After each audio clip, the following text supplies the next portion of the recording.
ভারতের পার্লামেন্ট এবং রাজধানী দিল্লির অন্তত 10টি স্কুলে বোমা হামলার হুমকি দেওয়া হয়েছে। সোমবার ইমেইল ও ফোন কলের মাধ্যমে এই হুমকি দেওয়া হয়। এতে আতঙ্ক ছড়িয়ে পড়ে শিক্ষার্থী, অভিভাবক ও স্কুল কর্তৃপক্ষের মধ্যে। খবর আনন্দবাজার পত্রিকার। দিল্লি পুলিশ জানায়, সকাল 8:30 থেকে 9টার মধ্যে হুমকি দিয়ে বার্তা পাঠানো হয়। এতে বলা হয়, সোমবার দুপুর 1:11 নাগাদ এসব স্কুলে বিস্ফোরণ ঘটবে। একই সঙ্গে পার্লামেন্ট ভবনও উড়িয়ে দেওয়ার হুমকি দেওয়া হয়। এরপরই তাৎক্ষণিকভাবে ইমার্জেন্সি প্রোটোকল চালু করে দেশটির কর্তৃপক্ষ।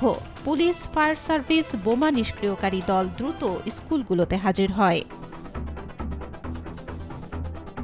পুলিশ জানায়, হুমকির বার্তা পাওয়া সব স্কুলেই তল্লাশি চালানো হয়েছে, তবে সন্দেহজনক কিছুই পাওয়া যায়নি। শিক্ষার্থী ও স্টাফদের দ্রুত স্কুল থেকে সরিয়ে নেওয়া হয়েছে, বাতিল করা হয়েছে ক্লাস। হুমকি পাওয়া স্কুলগুলোর মধ্যে রয়েছে দিল্লি ক্যান্টনমেন্টের লোরেটো কনভেন্ট স্কুল, দক্ষিণ দিল্লির শ্রীনিবাসপুরের ক্যামব্রিজ স্কুল ও নিউ ফ্রেন্ডস কলোনির ক্যামব্রিজ স্কুল, রোহিণীর ভেঙ্কটেশ্বর স্কুল, সিএম স্কুল, সাদিক নগরের দ্য ইন্ডিয়ান স্কুল ও আইএনের টিডিএ স্কুল। আরও বেশ কিছু স্কুল থেকে এই ধরনের হুমকি পাওয়ার খবর পাওয়া গেছে বলে জানায় আনন্দবাজার। ইমেইল বার্তায় উস্কানিমূলক ও উগ্রবাদী ভাষার ব্যবহার করা হয়েছে বলে জানা গেছে।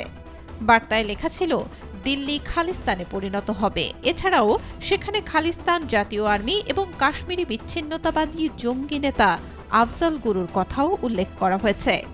তবে কে বা কারা এই হুমকি দিয়েছে তা এখনও স্পষ্ট নয়। এসব হুমকিকে গুরুত্ব সহকারে নিয়েছে দেশটির নিরাপত্তা সংস্থা। Desk report, B news 24।